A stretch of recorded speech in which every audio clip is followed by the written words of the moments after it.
Tuhan bersamamu. Dan bersama rohmu. Inilah Injil suci menurut Lukas. Dimuliakanlah Tuhan.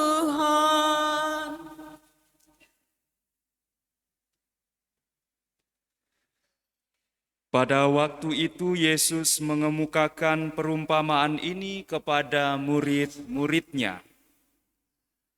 Perhatikanlah pohon ara dan pohon apa saja. Apabila kalian melihat pohon-pohon itu sudah bertunas, kalian tahu dengan sendirinya bahwa musim panas sudah dekat.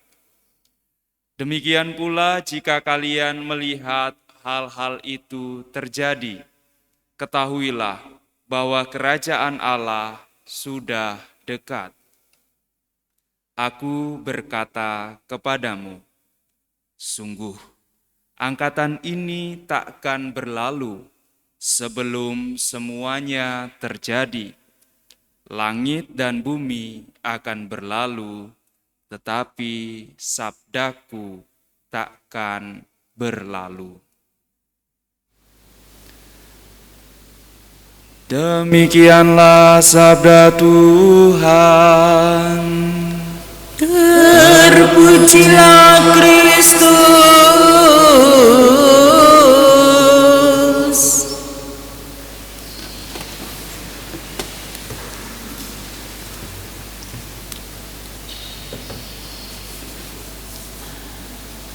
Saudara-saudari umat Allah yang senantiasa berjaga-jaga. Nubuat Daniel mengisahkan kepada kita gambaran penglihatan Daniel akan keempat binatang yang mengerikan dan anak manusia yang hadir.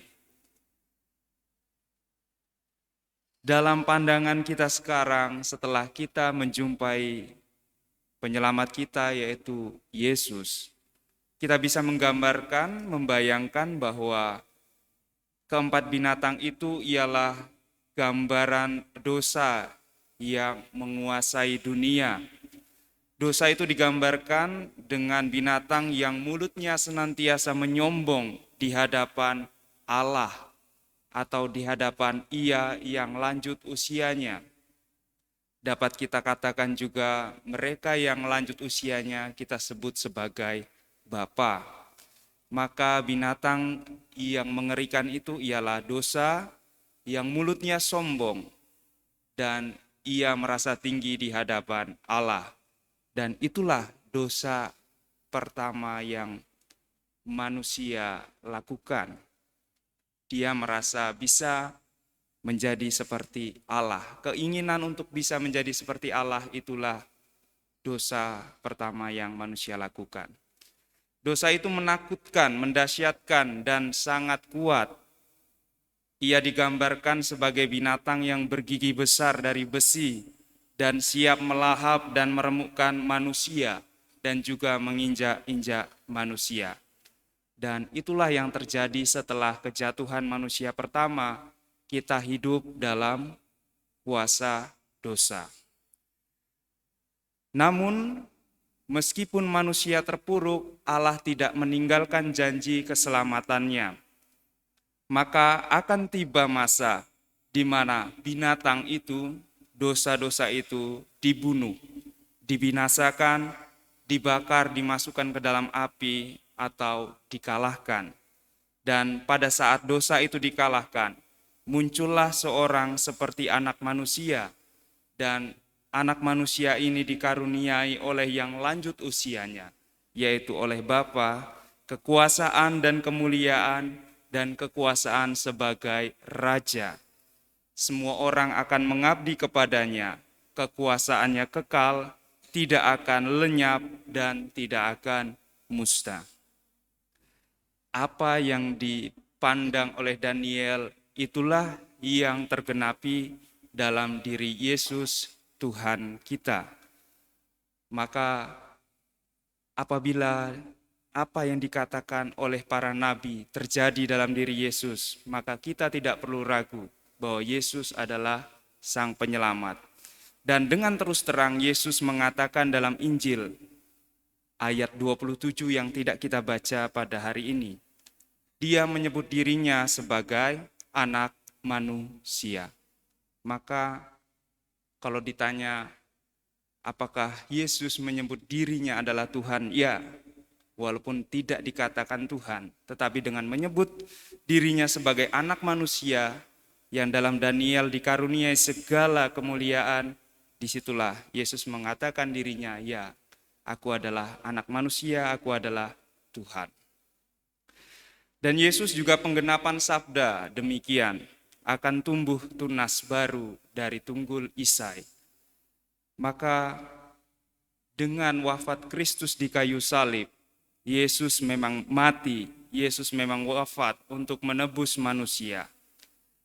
Yesus melalui penderitaannya, melalui pengorbanannya di kayu salib, seumpama menebang pohon dosa.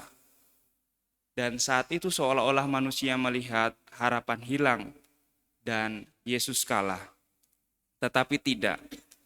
Laksana tunas yang tumbuh dari tunggul yang sudah dipotong, demikianlah peristiwa salib Yesus. Meskipun kelihatannya Yesus kalah, kelihatannya Yesus wafat, ia mati di salib, tetapi dari kayu salib itulah timbul tunas baru, yaitu kebangkitan Yesus, yang menjadi awal kehidupan bagi semua orang yang sudah ditebus.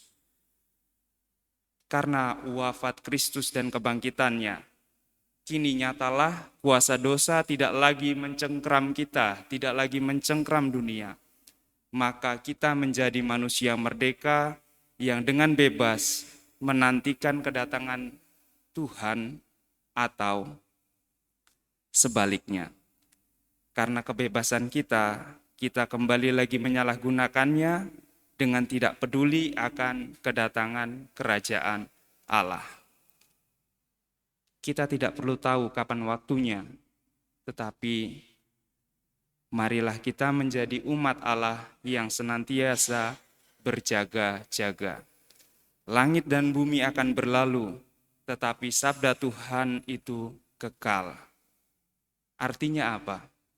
Artinya sesudah kematian ada hidup yang harus kita pertanggungjawabkan. Memang langit dan bumi akan berlalu, tetapi segala sabda Allah, Allah adalah Allah bagi orang hidup. Maka mari kita memperhatikan segala tingkah laku kehidupan kita. Apakah dengan kebebasan yang kita miliki, kita sudah menantikan kedatangan Kristus yang akan datang. Semoga Tuhan mendampingi kita dalam setiap penjagaan hidup kita.